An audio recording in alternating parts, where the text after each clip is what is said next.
Ir a esta comparecencia de prensa. Quisiera comenzar esta intervención compartiendo con los españoles una íntima convicción. Y es que una de las principales responsabilidades de la presidencia del Gobierno es ofrecer a los españoles un horizonte,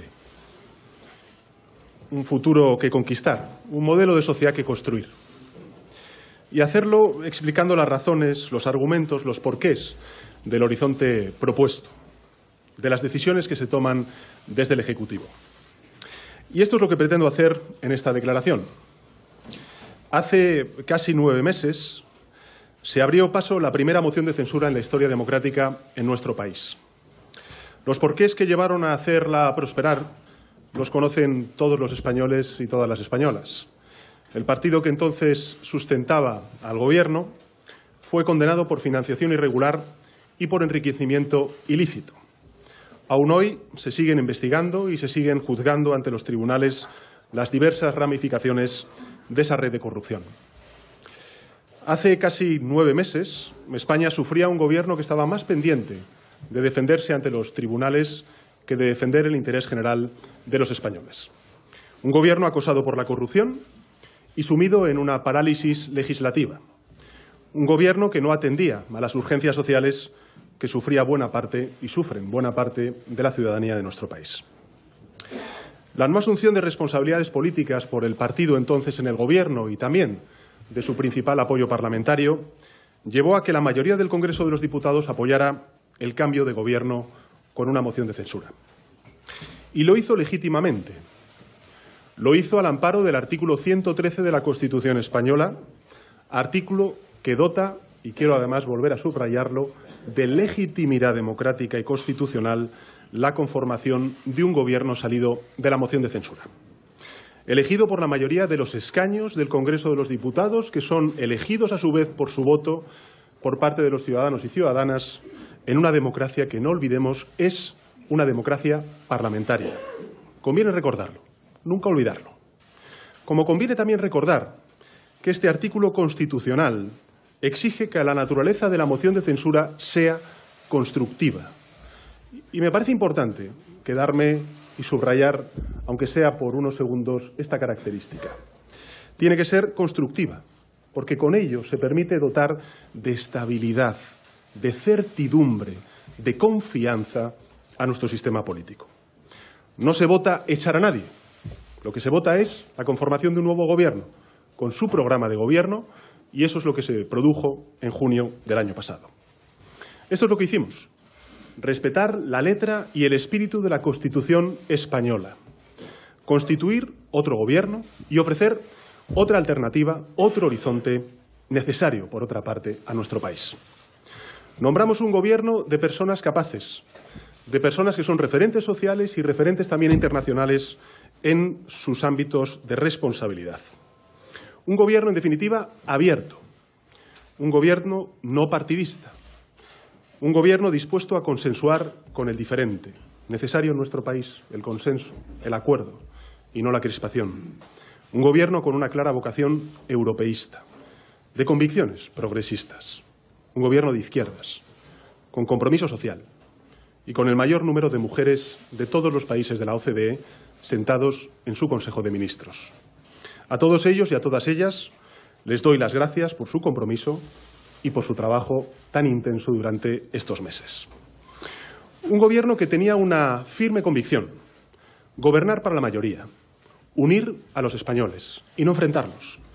Por encima de las ideologías, unir a los españoles. Dar una respuesta colectiva a los desafíos que como sociedad tenemos por delante: la digitalización y la revolución tecnológica, el empleo y el impulso empresarial, el cambio climático y la despoblación, la sostenibilidad de nuestro estado del bienestar, la fortaleza de nuestras instituciones democráticas y singularmente del Estado autonómico, la igualdad de género, la lucha contra todo tipo de desigualdad y de exclusión social, la educación de nuestros hijos, la salud de nuestros seres queridos y las pensiones de nuestros mayores. El horizonte hacia el que avanzar que propusimos entonces a los españoles se resume en 3 ejes. El primero, la consolidación del crecimiento económico, que tiene que ser respetuoso con el medio ambiente, y la creación de empleo digno, ese es el primero de los ejes. El segundo, la reconstrucción de nuestro estado del bienestar para redistribuir los frutos del crecimiento. Y, finalmente, reforzar nuestras instituciones democráticas. Fruto de este intenso trabajo, y me gustaría además subrayarlo, porque es la primera vez que fructifica y prospera una moción de censura, y desde el minuto 1 pusimos en marcha toda la maquinaria del Estado, no solamente para que España no se parara, sino que también reorientada muchas de sus políticas hacia opciones y políticas de contenido progresista y social. Fruto de ese intenso trabajo, en poco más de 8 meses de gobierno y tras años de parálisis, se han aprobado en las Cortes Generales 13 leyes y se han aprobado más de 25 reales decretos ley. Se han traspuesto directivas que dormían el sueño de los justos, que amenazaban al erario público su incumplimiento en la transposición, y se ha recuperado la presencia europea e internacional de España que hacía falta. Para consolidar el crecimiento y la creación de empleo, que era el primero de los ejes, el Gobierno aprobó poco al entrar en el Gobierno un plan de empleo digno que ha transformado en contratación indefinida más de 50.000 empleos precarios. Se ha aumentado en un 22% el salario mínimo interprofesional, acercándonos a los objetivos marcados por la Carta Social Europea. Se mejoró el grado de protección del colectivo de los trabajadores autónomos, que representan a más de 3 millones de hombres y mujeres en nuestro país. Se han movilizado también políticas y recursos económicos para los pequeños y medianos municipios y llenar de oportunidades laborales la España vacía. Se han impulsado medidas para la transición ecológica de nuestro sistema energético, fundamental para luchar contra un desafío global como es el del cambio climático. Se ha derogado el impuesto al sol. Se han comprometido recursos para luchar contra la pobreza energética. Se aprobó también una nueva ley hipotecaria, se ha dinamizado el sector de la ciencia que ha sido vilipendiado durante 7 años de la anterior Administración, se han impulsado las inversiones en infraestructuras que eran necesarias para nuestro país y se ha reafirmado el compromiso no solamente de este Gobierno, sino también del conjunto de la sociedad por la reindustrialización, el sector primario y la creación artística y cultural. Esta política económica se complementó con un compromiso firme con el saneamiento de nuestras cuentas públicas y el resultado de esta política económica, que es rigurosa, pero no exenta de compromiso social, ha hecho que el crecimiento económico en España sea robusto, mayor que el de las principales economías europeas, y que el año 2018 se haya cerrado con unas tasas de creación de empleo muy semejantes a las que teníamos en niveles precrisis en nuestro país. El segundo objetivo era que los frutos de ese crecimiento se redistribuyeran a la mayoría social de nuestro país. España es un país que, si tiene un problema fundamental, es la desigualdad social, la desigualdad de género y también la desigualdad intergeneracional. Hay mucha gente joven que sufre la falta de oportunidades, la precariedad y las dificultades para poder emanciparse. Por tanto, no es útil ni es justo un crecimiento que no se redistribuye ante el conjunto de la sociedad. El objetivo, por tanto, que nos propusimos fue reconstruir el estado del bienestar. Por ello, recuperamos la universalidad de la sanidad pública, garantizamos el poder adquisitivo de las pensiones, revertimos los recortes educativos, las becas, impulsamos el Pacto de Estado contra la violencia de género. Reconocimos el derecho a voto de 100.000 personas con discapacidad que no lo tenían reconocido. Impulsamos una nueva ley de lucha y de protección de los menores ante cualquier caso de abuso o de violencia. Reforzamos los recursos en la lucha contra la pobreza infantil, que afecta al 28% de los niños y niñas en nuestro país. Nos comprometimos con la Agenda 2030 y reforzamos la legislación civil y procesal en materia de discapacidad ante enfermedades también que afectan a personas de mayor edad. Y el tercer objetivo consistió en reforzar nuestra democracia, nuestras instituciones, lo que se dice que es la regeneración democrática. No solamente poniendo en pie un gobierno abierto, un gobierno ejemplar, poniendo fin a un gobierno asediado, como he dicho antes, por la corrupción, sino que planteamos también garantizar una radio-televisión española pública, objetiva y plural, el impulso a la memoria histórica y dar cumplimiento al mandato parlamentario y mandato legal de la Ley de Memoria Histórica de exhumar al dictador del Valle de los Caídos, la creación también de una nueva autoridad macroprudencial que supervise y dé respuesta a futuros desmanes en el sector financiero que tanto han afectado a la clase media y trabajadora en nuestro país, o el impulso de 2 reformas constitucionales que han sido largamente pedidas y demandadas por la sociedad y determinados colectivos. una reforma constitucional para acabar con los aforamientos de los políticos y una reforma constitucional para dejar de hablar y de llamar a las personas con discapacidad o con distintas discapacidades disminuidos físicos, psíquicos o sensoriales, que es como ahora mismo está tasado en nuestra Constitución. No quiero olvidar en este punto el refuerzo del Estado con la mayor oferta pública de empleo de la década, que se ha puesto en pie durante estos 8 meses de Gobierno, y la subida salarial de los empleados públicos que ha hecho el Gobierno. Y, por supuesto, el refuerzo del Estado autonómico.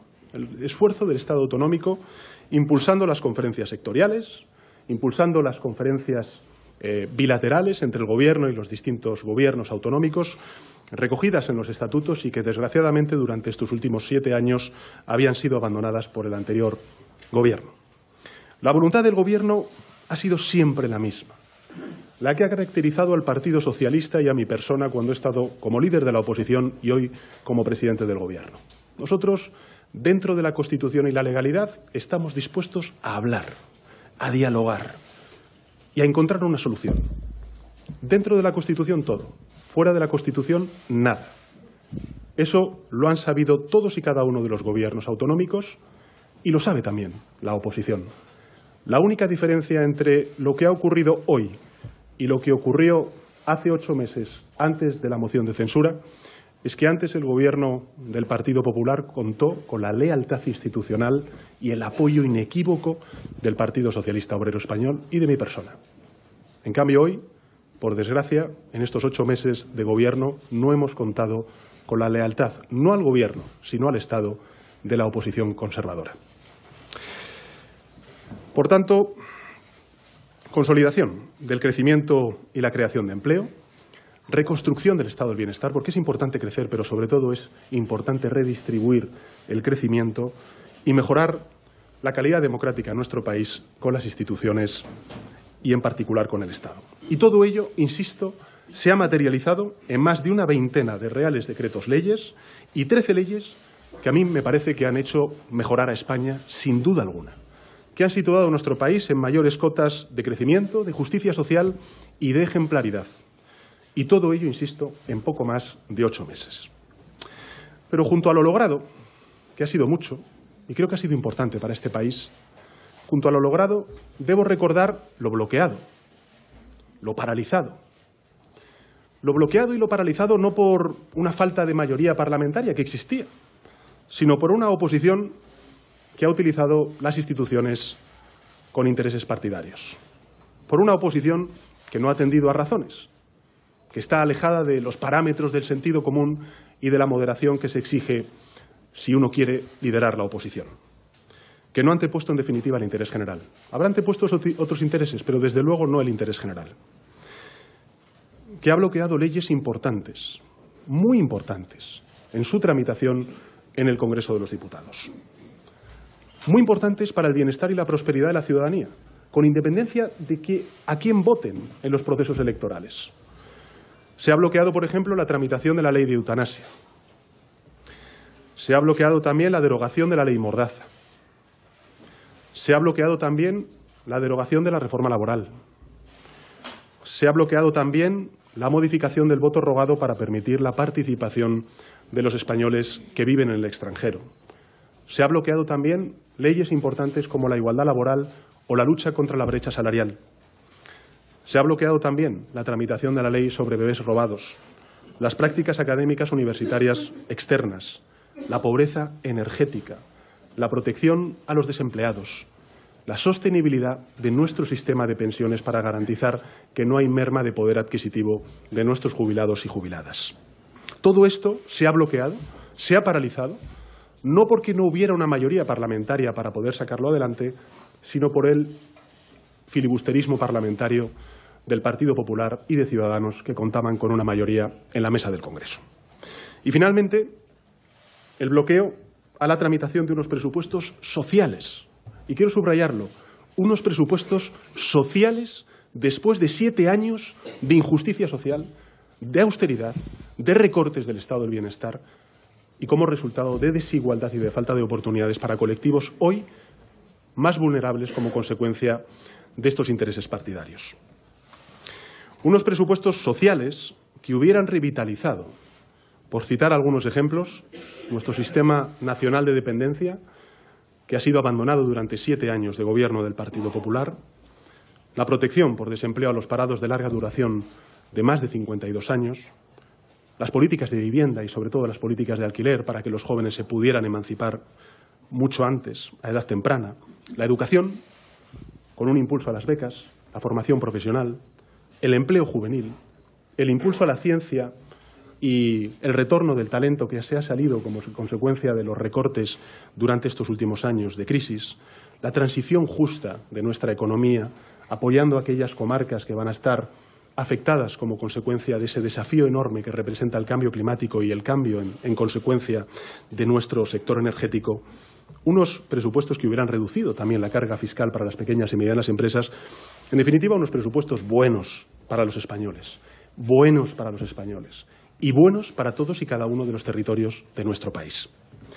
Con todo, sí quiero trasladar algunos mensajes a la ciudadanía española. Con todo, y pese a que no haya presupuestos, porque así lo ha decidido la oposición, quiero trasladar que la revalorización de las pensiones de nuestros jubilados, que ha sido comprometida por el Gobierno de España, que el alza del salario mínimo interprofesional y que el aumento del sueldo de los empleados públicos que ha aprobado el Gobierno de España, con o sin presupuestos, están garantizados. Están garantizados. Este es el compromiso del Gobierno de España y vamos a cumplir con ese compromiso. Después de casi 9 meses de avance y de transformaciones buenas para los ciudadanos, el Gobierno esta semana, y España también esta semana, nos hemos topado con un bloqueo en forma de rechazo de los presupuestos más sociales de la última década en nuestro país. Y, por tanto, si son los más sociales, los más necesarios en nuestro país. Y la disyuntiva que se nos plantea es clara, como Gobierno, y a mí como presidente del Gobierno. O continuar gobernando con unos presupuestos que no son los nuestros y que incumplen las exigencias sociales que necesita nuestro país, o bien creer, como creo, que España no tiene un minuto que perder, que España necesita avanzar, no dar pasos hacia atrás, que España necesita empeñar todo su esfuerzo y todas las energías colectivas en abordar las grandes transformaciones que necesitamos si queremos construir la España que queremos. Entre las dos opciones, no hacer nada y continuar sin presupuestos, o convocar y dar la palabra a los españoles, elijo la segunda. España debe continuar avanzando, debe continuar progresando, desde la tolerancia y el respeto, desde la moderación y el sentido común, excluyendo la política de la crispación, creciendo y creando empleo de calidad, redistribuyendo la riqueza, consolidando y reconociendo no los derechos y las libertades que hemos logrado durante estos últimos 40 años, sino también ampliando la capacidad y el perímetro de esos derechos y esas libertades, fortaleciendo la cohesión social y la cohesión territorial como único garante para conservar y preservar la unidad de España.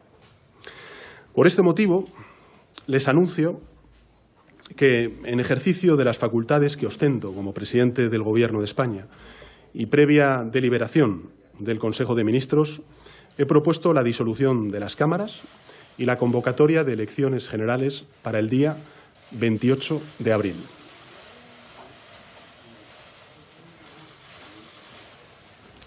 He comunicado a Su Majestad el Rey esta decisión y, como saben, de acuerdo a lo establecido en el artículo 115 de la Constitución española, tanto la propuesta de disolución de las Cortes como la fijación de la fecha de celebración que les he anunciado a todos los españoles y españolas se materializarán, como no puede ser de otra manera, mediante un Real Decreto Ley que será publicado en el Boletín Oficial del Estado en tiempo y forma. Estoy convencido de que es posible recuperar la política útil para la ciudadanía, de que es posible recuperar la tolerancia, el respeto, el sentido común, la moderación y dar la espalda a la crispación en nuestro país. España es de sus ciudadanos, no pertenece a ningún partido político, es de los españoles. España es suya. Y ahora ellos y ellas deberán decidir si damos pasos hacia atrás o avanzamos para lograr la España que queremos. En la próxima legislatura deberemos consolidar la España de la próxima década y de una nueva generación, la España que gobernarán los jóvenes hombres y mujeres de hoy. La decisión, como siempre ha sido, está en las manos de las españolas y los españoles. Ellos y ellas decidirán el futuro de España con su voto en las urnas y lo que decidan siempre, siempre, siempre será un gran acierto. Gracias.